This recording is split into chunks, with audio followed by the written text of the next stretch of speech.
जय हिंद। आज हम देखने वाले हैं प्रीवियस ईयर में 2018 में पूछे गए आरआरबी के क्वेश्चन। आइए देखते हैं।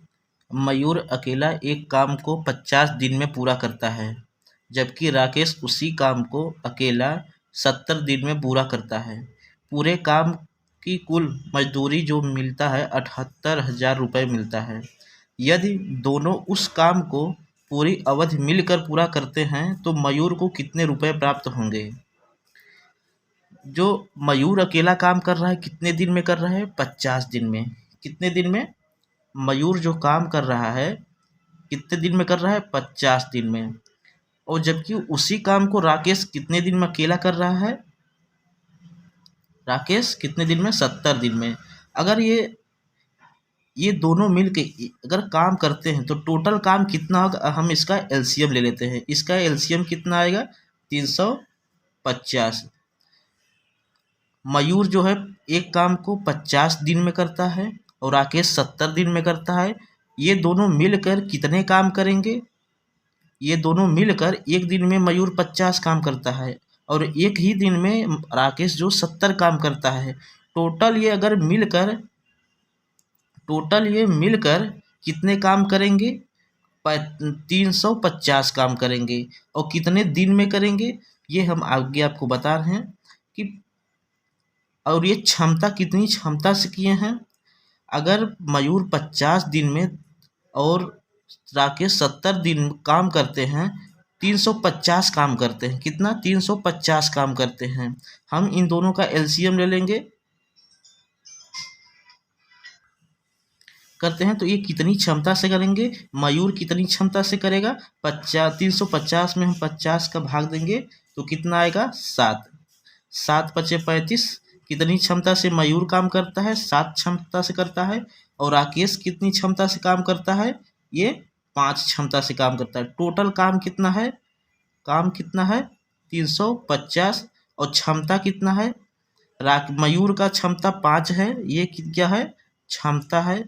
किस क्षमता से काम किया? मयूर 7 क्षमता से 50 दिन में और राकेश 5 क्षमता से 70 दिन में कुल मिला के 350 काम किए। अब 350 काम जो टोटल किए हैं 350 में, उसकी मजदूरी हमें मिली है कितना? 78,000 रुपये।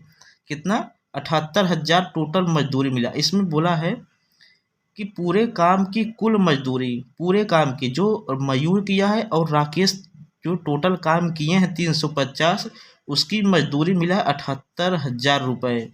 यदि दोनों उस काम की पूरी अवधि मिल के करते हैं, ये दोनों पूरी अवधि मिल के अगर दोनों काम किए हैं तो कितनी क्षमता से किए हैं? 7 + 5। 7 से मयूर किया है, 5 से राकेश किया है। कितना हो जाएगा? 7 × 5 = 12 काम। लेकिन इसमें पूछा तो मयूर कितने रुपए प्राप्त होंगे। तो मयूर किस क्षमता से काम किया है? 7 की क्षमता से। तो 7 का गुणा कर देंगे, इसमें को काटेंगे, कितना आएगा? 45,500 रुपये। ये किसका आया? मयूर का आया। किसका? मयूर का। ये किसका आया? मयूर का आया। ये मयूर कितने रुपया मिलेगा? मयूर को कितना रुपया मिलेगा? जितना उसका दोनों मिल के काम किए थे, जो जिस क्षमता से काम करेगा वैसे ही पैसा भी मिलेगा। 78,000 रुपये टोटल काम का, 350 काम का 78,000 रुपये मिला। तो दोनों मिल के किस क्षमता से किए? 7 + 5 = 12 क्षमता से किए। लेकिन हमें मयूर का इसमें रुपया ज्ञात करना था, तो मयूर किस क्षमता से काम किया? 7 के। तो 7 का हम गुणा करके देंगे तो मयूर का आ जाएगा। अगर हम इसको ज्ञात करें कि अगर राकेश कितना रुपया मिलेगा, तो राकेश का 78,000 गुणे 7 + 5 गुणे 5 का गुणा कर देंगे, क्या आएगा? कितना आएगा? 32,500 रुपया। मयूर 50 दिन में काम किया और राकेश 70 दिन में किया। दोनों मिल के 350 काम टोटल किए। 350 काम करने का हमें 78,000 रुपया मिला। तो मयूर 7 की क्षमता से काम किया और राकेश 5 की क्षमता से काम किया।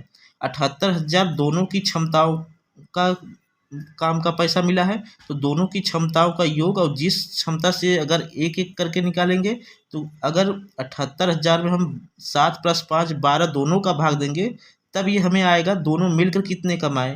लेकिन अकेला पूछा है तो मयूर का, तो मयूर की क्षमता से हम गुणा करेंगे तो एक आदमी का, मयूर का कितना रुपया मिला है वो आएगा। अगला क्वेश्चन देखते हैं दोस्तों। जैसे हमारे पास ये क्वेश्चन, किसी संख्या में लड़कों का औसत प्राप्तांक 52 है और लड़कियों का औसत प्राप्तांक 42 है। लड़कों और लड़कियों की संयुक्त औसत जो है 50 है। कक्षा में लड़कों का प्रतिशत क्या होगा। इसमें दिया है कि लड़का, लड़की, लड़का का औसत जो प्राप्तांक है कितना है 52 है और लड़कियों का औसत प्राप्तांक कितना है 42 और दोनों का संयुक्त औसत कितना है, संयुक्त औसत कितना है 50 है। संयुक्त औसत कितना है 50 है। ये लड़की किस औसत से प्राप्तांक पाए हैं। 50 में अगर 42 घटाएंगे तो कितना आएगा 8 और 50 में अगर 52 में 50 घटाएंगे तो कितना आएगा 2। ये क्यों किया हमने,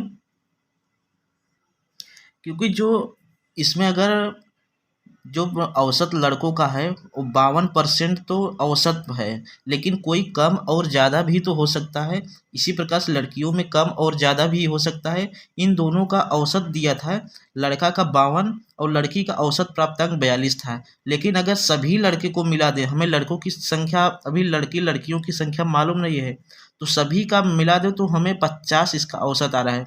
तो लड़कियों का कितना औसत है, टोटल औसत प्राप्तांक 42 दिया था, तो हमें टोटल है 50% औसत।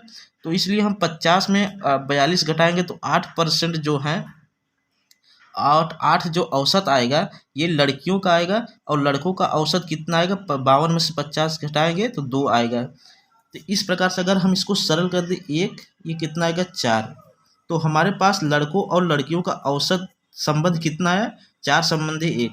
इस प्रकार से अगर हम देखेंगे लड़कों का, इसमें पूछा है कक्षा में लड़कों का प्रतिशत क्या होगा। लड़कों का प्रतिशत, लड़कों का प्रतिशत, यहाँ देखते हैं लड़कों का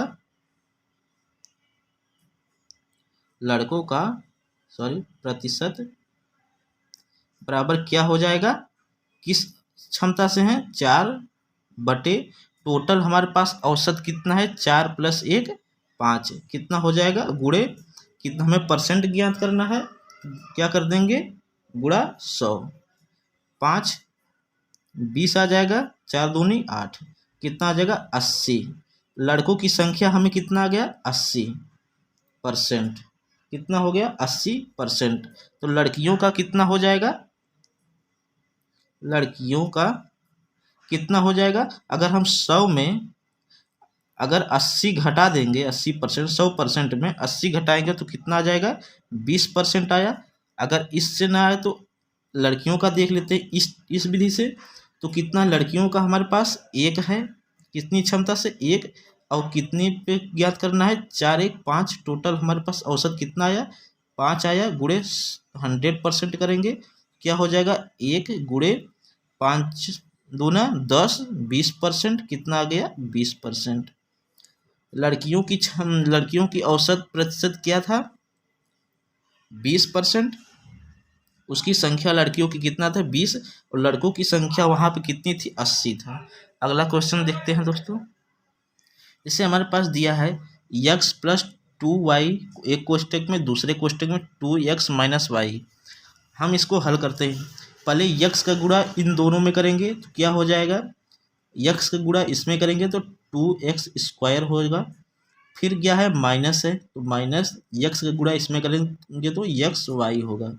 अब इस वाले का गुणा हम दोनों इसमें करेंगे तो 2x का गुणा हम 2y में करेंगे तो क्या हो जाएगा, दोनों के आगे प्लस है तो प्लस हो जाएगा, 2 दूनी 4 xy, फिर आगे दोनों के सामने माइनस है तो माइनस लगा लेंगे, फिर 2 का गुणा इसमें करेंगे तो 2 होगा, y का गुणा y में करेंगे तो y² होगा। इसको हम हल कर लेते हैं आगे, ये क्या होगा 2x²। अब यहाँ पर xy और xy दोनों है, ये प्लस ये माइनस में, ये प्लस में, तो प्लस ज़्यादा है तो घटा देंगे तो क्या हो जाएगा प्लस वाला चिन्ह होगा क्योंकि प्लस का मान ज़्यादा है, तो यहाँ क्या हो जाएगा 3xy - 2y²। क्या हो जाएगा? कौन सा ऑप्शन मैच कर रहा है? ये बी नंबर। अगला क्वेश्चन देखते हैं दोस्तों। जैसे हमारे पास ये क्वेश्चन दिया है 3.4 plus 3.5 plus 4.9 plus 66 plus 1.9 plus 6.03 plus 55 plus 4.004 plus 23 plus 60 का मान क्या आएगा? हम इसको हल करने के लिए सबसे पहले हम दशमलव वाले को एक तरफ जोड़ लेते हैं, बिना दशमलव वालों को एक तरफ जोड़ लेते हैं। इसमें हम देखते हैं सबसे बड़ा दशमलव कितना है, ये वाला है 4.004। हम इतनी भागों तक अगर इसको हम ले जाएंगे तो हमारा ये जल्दी हल होगा। अगर हम 3.4 है, इसके आगे हम चाहे जितना जीरो रख सकते हैं, इसका कोई मतलब नहीं होता, इसका मान शून्य ही होता है। तो इसको हम 3.4 को हम 000 करें या 3.4 लिख दें, तो ये तीनों एक ही बराबर होते हैं। इसी प्रकार से अगर हम 3 ये सबसे बड़ी अंक जोड़ने में हमें आसानी होगा, तो सबसे पहले हम बड़ी अंक लिखते हैं 4.004। उसके बाद हम लिख लेते हैं पहला वाला 3.400। फिर इसको लिख लेते हैं 3.500। फिर इसको लिख लेते हैं 4.900। फिर ये वाला आया 1.900। फिर यह 6.03। 6.03, इसके आगे भी जीरो बढ़ा सकते हैं, आगे हम नहीं बढ़ाते, इसके दशमलव के बाद चाहे जितना जीरो कर लेंगे, कोई संख्या उसके बाद इसको जोड़ लेते हैं। जोड़ेंगे तो यहाँ 4 आ जाएगा, ये इसको जोड़ेंगे तो 3 आएगा, इसको जोड़ लेते हैं 4 5 9 9 9 18 18 9 27 के 7 और हाथ में 2 4 3 7 7 3 10 10 4 14 14 1 15 15 6 21 21 2 23। दशमलव को आगे दशमलव लगा देंगे, कितना आ गया 23.734। अब हम देखते हैं बिना दशमलव वाला जोड़ लेते हैं तो 66 है, और कितना है 55 है, और कितना है 23 है, और 60 है। जोड़ लेंगे 6 5 11 3 14 1 आया, 6 5 11 11 2 13 13 6 19 19 से 20 204 आया। अब हम इसको दोनों को जोड़ देंगे, कितना हो जाएगा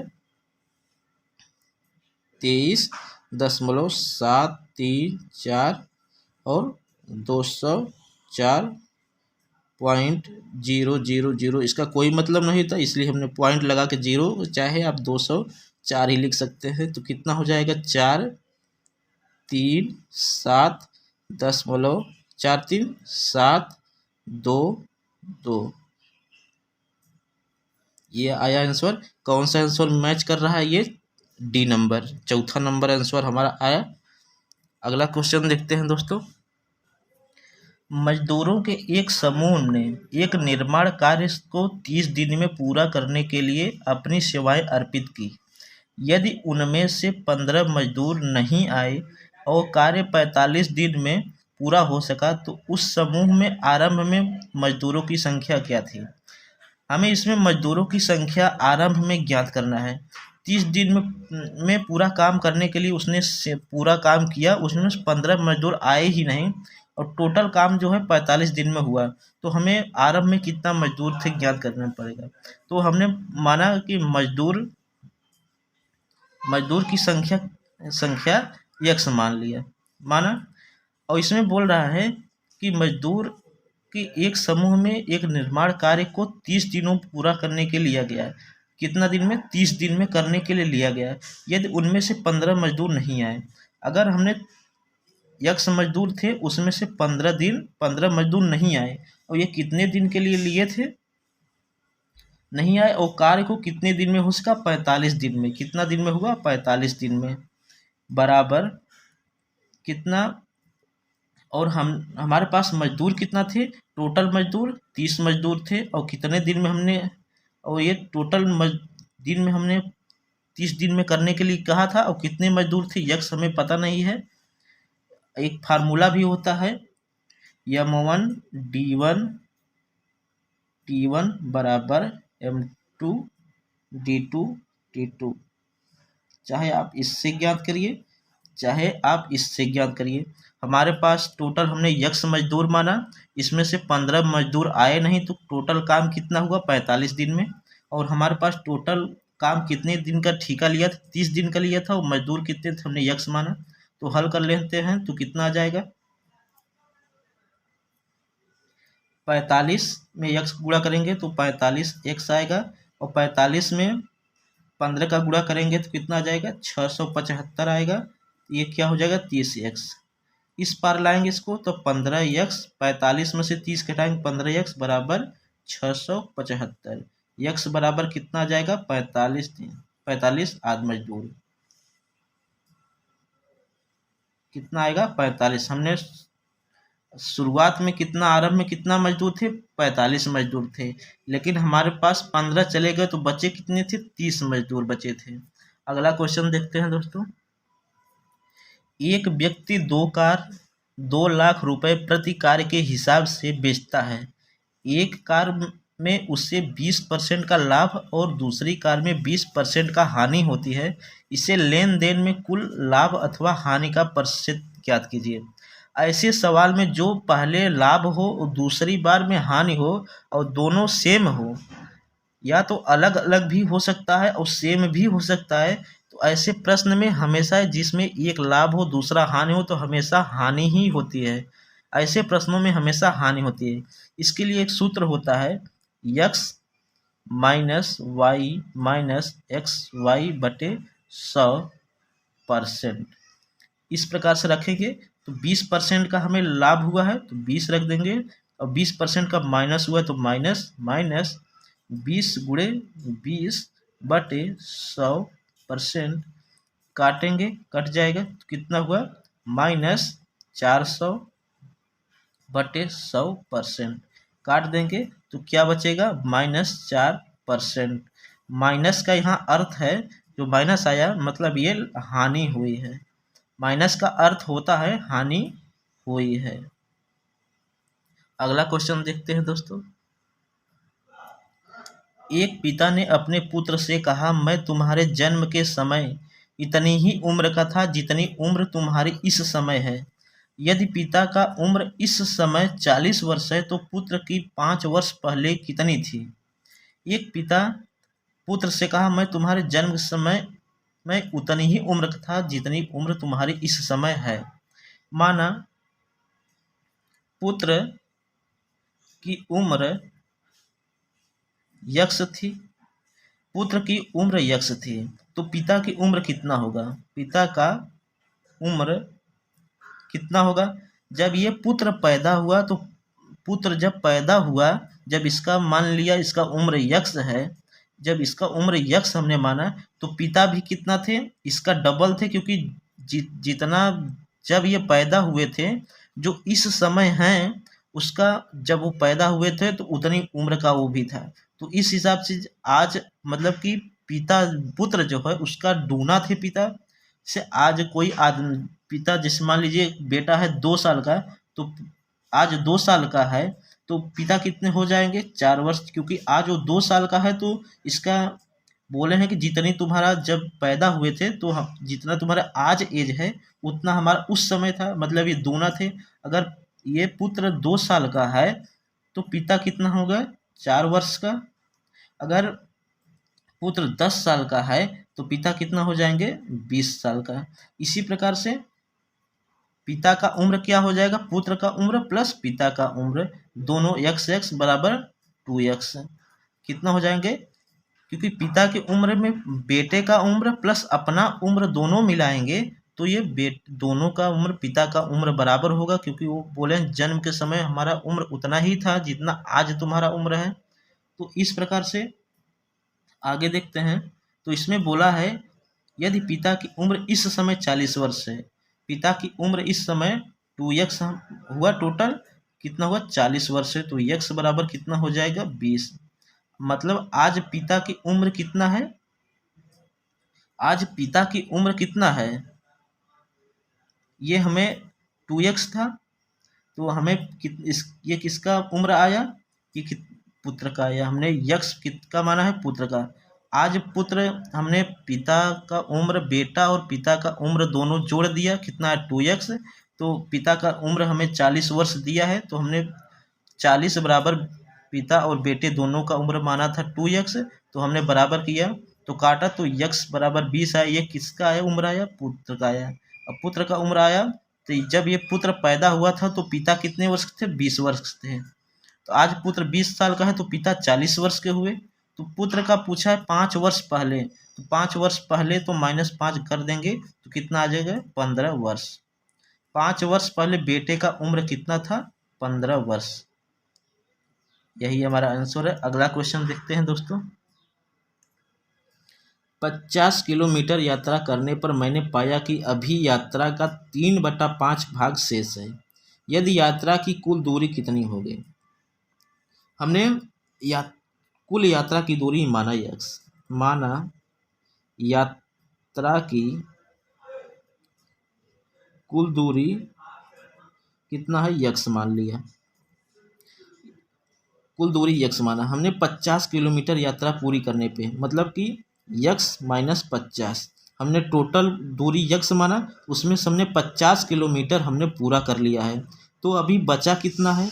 तो इसके बराबर हुई, क्योंकि हमने कुल दूरी जो है x माना है उसमें से 50 किलोमीटर गया है और बचा कितना हमारे पास? 3/5 किसका? x का। मतलब कुल दूरी का 3/5 अभी बचा है हमारे पास। तो हल करेंगे कितना हो जाएगा? x - 50 बराबर 3x/5 कितना हो जाएगा? 5x - 5 × 5 = 25, 250 बराबर 3x। 3x इधर आ जाएगा तो क्या हो जाएगा? 2x बराबर 250। x बराबर कितना आएगा? 125 किलोमीटर। टोटल यात्रा की दूरी कितना थी? 125 किलोमीटर। हमने 3/5 भाग अभी शेष बचा था, तो हमने कितना दूरी गया था? 50 किलोमीटर गया था। तो हमने कितना तय किया था? अगर हम यहाँ पे से 1 - 3/5 घटा दें, टोटल हमने अगर मान लिया 1, कुल हमने यात्रा की दूरी 1 तय किया, तो इसमें से घटाएंगे तो क्या आ जाएगा? 2/5। कितना आ जाएगा? 2/5। हमने टोटल दूरी 2 भाग पूरा कर लिया था, 3 भाग बचा था। 2 भाग टोटल कर लिया था, 3 भाग बचा था। हमने अगर इस प्रकार से अगर हम ज्ञात करना चाहें तो हमारे पास मैंने माना कि टोटल हमारे पास कितना दूरी था? 1 माना, उसमें से शेष भाग हमने अभी कितना अभी नहीं चला हूँ, 3/5 भाग अभी हमारा शेष बाकी है। तो हमने चला कितना? 2/5 भाग। कितना? 2/5 भाग हमने चला। 5 टोटल हमारे पास कितना भाग हमें चलना है? 5 भाग चलना है। उसमें से 2 भाग चला हूँ, 2 भाग बराबर कितना है? 2 भाग कितना हमने चला? 50 किलोमीटर। 1 भाग कितना हो जाएगा? 25। और चलना कितना है हमें? 5 भाग चलना है। कितना चलना है? 5 भाग चलना है। तो 25 × 5 कर देंगे, कितना हो जाए? 125 किलोमीटर। तो हमें टोटल कितना माना गया? 125 किलोमीटर। चाहे आप इससे हल करिए, चाहे आप इस मेथड से हल करिए, चाहे आप इस मेथड से हल करिए, दोनों का सेम आंसर आएगा। अगला क्वेश्चन देखते हैं दोस्तों। आज हम इसी पे समाप्त करते हैं। अगला नेक्स्ट भाग आपको बताएंगे दोस्तों। तब तक के लिए जय हिंद। आप हमारे यूट्यूब चैनल सृष्टि एजुकेशन वर्ल्ड को सब्सक्राइब कीजिएगा और अपने दोस्तों में भी शेयर करिएगा। धन्यवाद।